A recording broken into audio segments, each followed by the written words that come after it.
राधे राधे दोस्तों, हमारे चैनल चतुर्वेदी ज्ञान ज्योति में आपका हार्दिक स्वागत है। आप सब कैसे हैं बताने के लिए कमेंट बॉक्स में जय श्री राधे जरूर लिखें। राधे रानी की कृपा से आपका सब मंगल होगा। दोस्तों, हिंदू धर्म में भगवान दत्तात्रेय को त्रिदेव ब्रह्मा, विष्णु और महेश का स्वरूप माना गया है। धर्म ग्रंथों के अनुसार श्री दत्तात्रेय भगवान विष्णु जी के 6वें अवतार हैं। दत्तात्रेय भगवान अजन्म ब्रह्मचारी और अवधूत रहे, इसीलिए वह सर्वव्यापी कहलाए। यही कारण है कि तीनों ईश्वरी शक्ति से समाहित भगवान दत्तात्रेय की आराधना बहुत ही सफल, सुखदायी और शीघ्र फल देने वाली मानी गई है। मन, कर्म और वाणी से की गई उनकी उपासना भक्तों की हर कठिनाई से मुक्ति दिलाती हैं। महायोगेश्वर दत्तात्रेय भगवान विष्णु जी के अवतार हैं। इनका अवतरण मार्गशीर्ष की पूर्णिमा को प्रदोष काल में हुआ था। अंततः इस दिन बड़े ही उत्साह के साथ दत्त जयंती मनाई जाती है। श्रीमद् भागवत में बताया है कि पुत्र प्राप्ति की इच्छा से महर्षि अत्रि ने व्रत करने पर भगवान विष्णु ही अत्रि के पुत्र के रूप में अवतरित हुए और दत्त कहलाए।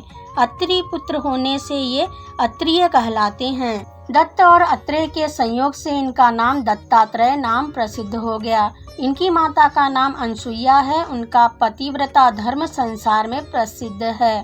पुराणों में कथा आती है कि ब्रह्माणी, रुद्राणी और लक्ष्मी को अपने पतिव्रता धर्म पर गर्व हो गया। भगवान को अपने भक्त का अभिमान सहन नहीं होता।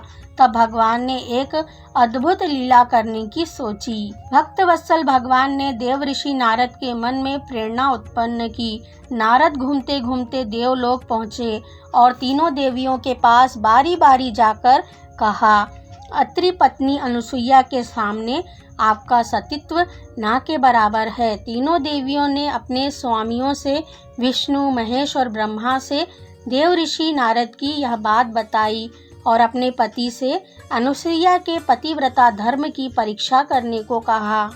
देवताओं ने बहुत समझाया, परंतु उन देवियों के हठ के सामने उनकी एक ना चली।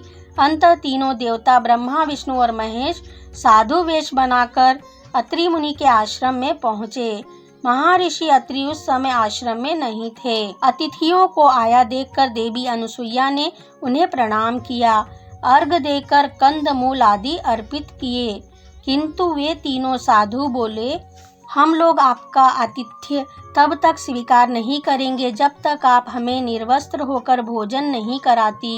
यह सुनकर देवी अनुसुईया अवाक रह गई, किंतु आतिथ्य धर्म की महिमा का लोप न जाए यह सोचकर उन्होंने नारायण का ध्यान किया, अपने पतिदेव का स्मरण किया और इसे भगवान की लीला समझकर माता अनुसुईया बोली, यदि मेरे पतिव्रता धर्म सत्य है तो यह तीनों साधु 6 माह के शिशु हो जाएं।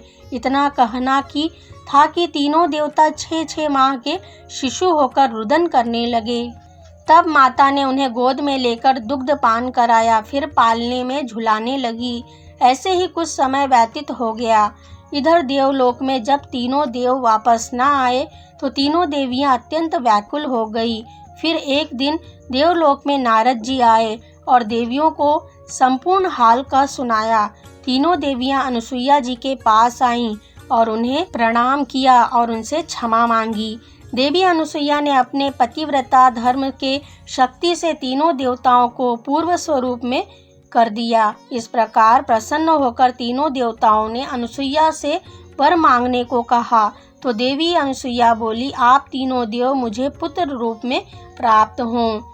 तथास्तु कहकर तीनों देव और देवियां अपने अपने लोक को चले गए। कलंतर में यही तीनों देव अनुसुईया माता के गर्भ से प्रकट हुए।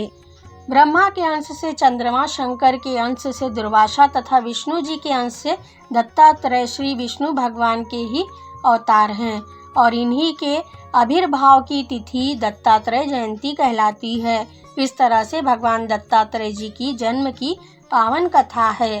दोस्तों, आपको वीडियो कैसा लगा कमेंट में लिखकर बताएं। वीडियो अच्छा लगा हो तो इसे लाइक और शेयर करें। हमसे जुड़े रहने के लिए हमारे चैनल को सब्सक्राइब करके रखें। वीडियो देखने के लिए आप सभी का धन्यवाद।